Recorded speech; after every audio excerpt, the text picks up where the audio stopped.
Hi guys, I hope mko poa. Karibuni sana katika channel yetu ya mapishi. Hii ni Mapishi Raha na leo jikoni kwetu tutakwenda kujifunza jinsi ya kupika mboga ambayo ni simple sana, simple kabisa.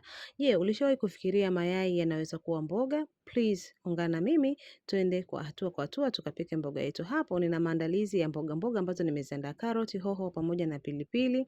Na hapo jikoni nimeshaweka mafuta pamoja na vitunguu tunavikaanga, na hiyo ni yenye maji ambayo tutakwenda kupikia. Kaanga vitunguu vyako vizuri, hakikisha vimeiva kabisa. Kumbuka mboga ambayo nakwenda kukufundisha ni mayai ya kupika ambayo tunaweza kuyafanya leo kuwa mboga. Kama hujawahi kufikiria mayai yanaweza kuwa mboga, basi leo ungana na mimi kwenye channel yangu. Hatua ya kwanza mpaka ya mwisho nitakwenda kukuonyesha jinsi mayai yanavyoweza kuokoa muda na kuokoa jahazi kwa kuwa mboga ya haraka haraka na mboga ya fast. Jamani, hii mboga ni tamu sana sana sana sana kama ukijua tu process jinsi ya kuipika. Hapo kaanga vitunguu vyako vizuri mpaka vitakapoiva. Then tutakwenda kuweka zile mboga ambazo nilikuonyesha: carrot, hoho pamoja na ile pilipili yetu. Hizi mboga ni muhimu. Kuna watu wengi wanajiuliza kwa nini napenda kupikia mboga. Mboga ni nzuri sana unapopika mboga. Wengi tumezoea kupika tu kitunguu pamoja na nyanya, lakini mboga pia ni muhimu. Kaanga mboga zako kwa dakika 2 mpaka 3, then tutakwenda kuweka nyanya maji ambayo tumeiandaa. Mboga nisingeshauri uzipike kwa muda mrefu. Kwa hapo nitakaanga kwa dakika 2 mpaka 3, then nitakwenda kuweka nyanya maji yangu ambayo nimeiandaa.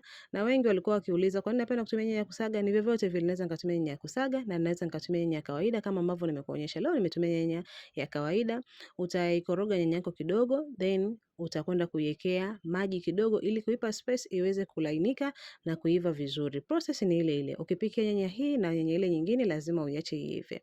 Wakati nyanya yangu inaendelea kuiva, nitakwenda kuandaa viungo ambavyo vitakwenda kunogesha pishi langu. Hapo nina magista, nina roiko, nina tangawizi, nina kitunguu saumu, nina chicken masala, nina binzari ya mchuzi, pilipili manga ama pilipili mtama pamoja na ajinomoto. Kama kawaida, kanuni ni ile ile, usiweke chumvi kwanza, chumvi tutaweka mwishoni ukishaweka viungo vyako vyote. Na hapo nyanya yangu inaelekea kwenye kuiva, unaona imejikanga kabisa katika mafuta. Nitaweka soy sauce, hiki ndio kiungo cha kwanza, then nitaweka na vile viungo vyangu vyote ambavyo nilikuwa nimekuonyesha hapo awali. Then utakwenda kukaanga vizuri na utaandaa mayai yako kwa ajili ya kuyaweka. Mayai ningeshauri uyapigie pembeni, halafu utakwenda kuyaweka kama mimi ambavyo nimefanya hapo. Hapo nilitumia mayai 3 sababu ilikuwa ni mboga yangu ndogo tu ambayo ni simple. Unapoweka mayai usiyavuruge kwa haraka. Yape nafasi yaive, lakini ukiwa unayakoroga chini, kwa sababu huwa yana tabia ya kushika. Mboga yako usiruhusu ikashika chini ikaungua, sababu itakuwa na ladha ambayo sio nzuri. Kwa hiyo unakuwa unakoroga, lakini unakoroga kwa staili, usiyavuruge sana. Utakwenda kufanya hivyo, uchanganya vizuri mpaka mboga yako utakapoona imeiva. Haitatumia muda mrefu sana.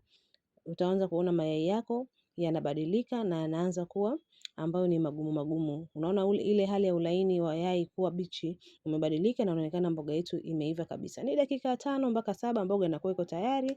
Na hapo mimi niliandaa pamoja na ugali, ilikuwa ni mboga yangu ya fast. Jamani, hii mboga mimi naipenda sana kwa sababu kuipika ni very fast na inakuwa na taste nzuri. Kaugali kanashuka vizuri kabisa. Kwa hiyo ambao utapenda, I hope hii recipe ni nzuri, unaweza kujaribu. Kwa wale watu wa fast, hii recipe ni nzuri pia. Na hata kama wewe sio mtu wa fast, nyumbani tu umekaa zako, umetafakari, umechoka, hujui nini cha kupika, una mayai yako pale, yanaweza kaokoa jahazi kama mimi ambavyo nimefanya hapo. Hii ni mboga ya mayai ambayo tumeipika simple kabisa. Kwa hiyo ambao utatamani kufanya recipe hii, I hope utakwenda kujifunza, utapitia zile steps ambazo mimi nimezifanya na utakwenda kupata matokeo mazuri. Haya, kwa wale ambao mnaendelea kusubscribe kwenye channel yetu, hakikisha umebonyeza hiyo button ya subscribe kama ndo mara kwanza umekutana na channel yetu. Hakikisha pia umeweka button yako notification iwe on ili tukika video zetu zipate kwa urahisi. Karibuni na wapenda sana.